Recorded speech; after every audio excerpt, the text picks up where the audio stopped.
What's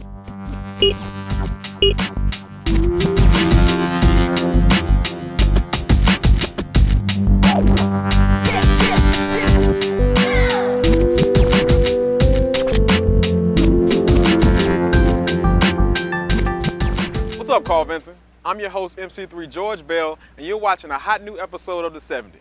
Let's check out what's going on around the deck plates. Traditions have always been an important part of our Navy. Petty Officer James Guthrie sat down with one sailor whose love for Navy tradition and the love for his son came together in one perfect ceremony. Dear parents and godparents, you have come here to present this child for baptism. By water and the Holy Spirit, she is to receive the gift of new life from God, who is love. Good morning. My name is CSCS Senior Chief Tio Mejia. I work at the 3M office for engineering department. I'm a CS. I'm a cook by profession, and when I was stationed on board the USS Princeton, it was my duty to polish the bell every day because I was the jack of the desk. And my old mast chief told me the old naval tradition that the bosun's mate used to shine the bell of the ship, but somewhere down the line, we polished it for them, and in turn, they make the first pot of coffee for us. And I kind of stuck in my head when I spent those days polishing that bell for that ship. So I said, when I got married, I'm going to have my son christened on whatever command I was, and he'll be christened on the bell. And that's why I chose, and luckily, I was stationed here, so that's why I had him christened here and christened over the bell. I really wanted my son from the beginning to know that he comes from a Navy family. Before the days of electronics, and when a ship goes into a fog bank, they are supposed to ring the bell, which sounds a lot different from the gong, which is on the aft part of the ship, so that ships that are passing each other in the fog can tell, even though they can't see the other ship, they can tell if they're coming or going. My favorite part of the ceremony is when I held my son over the bell and Father Dwyer started pouring holy water over his head. My son smiled. What do you call this? Father said he's never seen that before in a baby. Normally they cry, but my son, ever since he was born, he loved taking baths. There you go. You are so relaxed. I cannot believe that. Look at that. Yeah. There's a lot of Navy traditions that are going away and are being forgotten because we're not taking advantage of it. I mean, having your child christened on the ship you served on is an honor and a privilege that everybody should consider doing.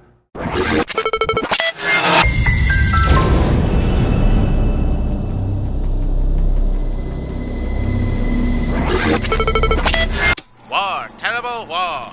Join your brothers in arms in the ongoing campaign against the dirt.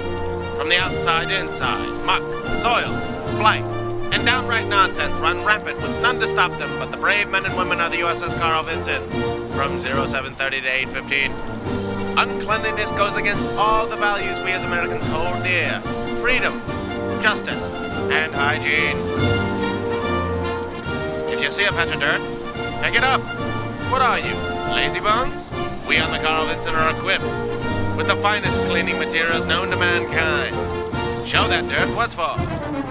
Give that muck a rap on the jaw for old Uncle Sam. With your foxtail, of course. He's doing his part.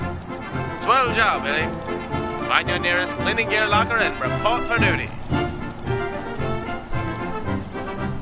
This has been a message from the USS Carl Vincent. In this next story, Petty Officer James Guthrie was in the hangar bay while sailors on board Carl Vincent got to prove what they were really made of.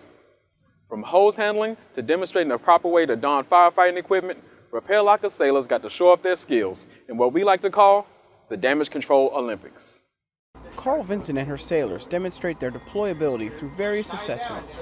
Each assessment gives us a way to gauge our readiness and areas of growth.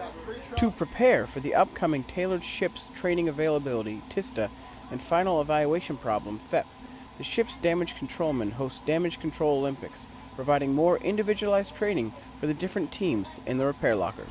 Carl Vincent's been taking part in DC Olympics for about 3 years now. It started back on deployment. DC Olympics helps the crew to maintain battle readiness. It's helped a lot of people learn when they're having fun. Each scenario required teams to combat a threat which would be harmful to the ship and its crew. The scenario simulated flooding, firefighting, desmoking, and shoring. Carl Vinson sailors were able to show off their skills and learn at the same time. They're gaining better knowledge, and they're all also working as a team. So they're I believe that way they learn it better. Right. Water on! Water on! Water on!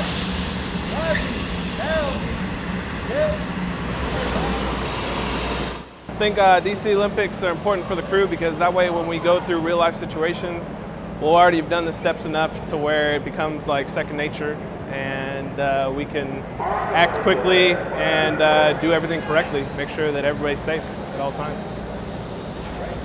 Repair lockers are divided between different rates and work centers around the ship. And even though each sailor holds a certain position in their repair locker, it's important to remember that it's every sailor's job to help maintain the ship's integrity.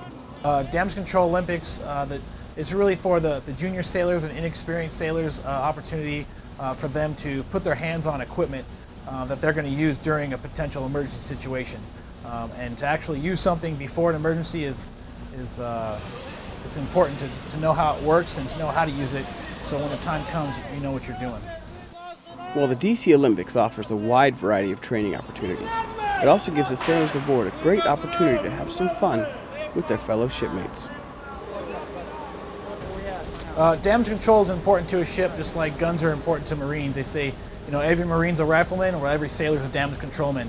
At any time, if the ship gets hit with a missile or struck with a mine, or we run aground or something like that, it may not be a damage controlman there. It may be a training team member or a sailor that was trained in damage control, and they'll be sort of our first responders, and they have to know what to do when the time comes. Even though there aren't any medals in these Olympics, the real prize is a well-prepared crew who's ready for anything. Reporting for the 70, I'm Petty Officer James Guthrie.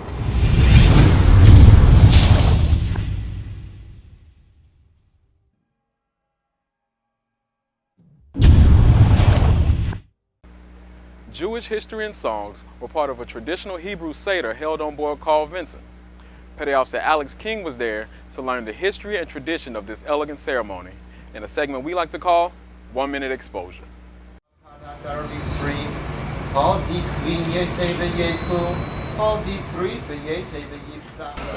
The ceremony goes back 2,000 years because it goes back to the time of the Exodus from Egypt. So since the Exodus from Egypt, the commandment found in the Bible is that you retell the story of the Exodus from Egypt. So since that time when Moses left, we've been doing it ever since. Jewish holidays are as important as any of the Christian holidays would be for any sailor who's not Jewish. Because when you're not at home and you want to celebrate Christmas, you want to celebrate Easter or Good Friday, it's special. It reminds you of what it was. And just because we're at sea or in the desert, it really is a time where it takes you back to somewhere else. For everybody that was here, though it's a small number compared to the 5,000 of the ship, for them, they'll never forget it. They're always going to talk about the night they had Seder on the Carl Vinson.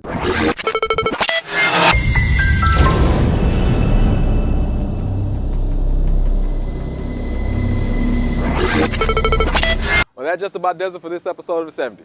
I've been your host, MC3 George Bell, and on behalf of the Carl Vinson Media Department, thanks for watching.